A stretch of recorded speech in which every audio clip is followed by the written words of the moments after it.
బ్రహ్మ ప్రత్యక్షమై నా కొసగిన వరం.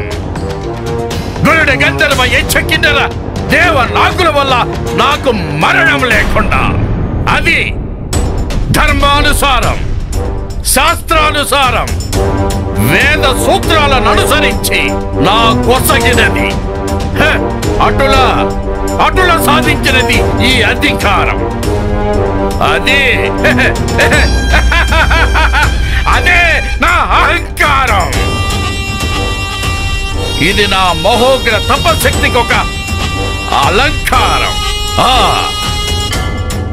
మహాదేవ, నేను ఆవేశమున కైలాసగిరిని పెకలించు సమయాన మీ ఆగ్రహము వలన ఆ కైలాసగిరి నాపై పడి నా శరీరము నుజ్జుగా నలిగిపోవచ్చునను సహించుచు ముల్లోకములు మారుమోగు భయంకర రవములతో నీ నామస్మరణతోనే 1000 సంవత్సరముల మహోగ్ర తపమాచరించినాను.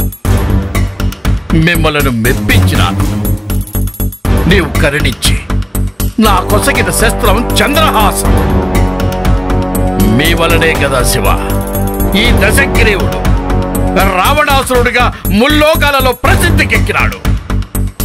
నేను కోరకనే నాకు అకాల మృత్యువు లేకుండా వరమసంగితివి.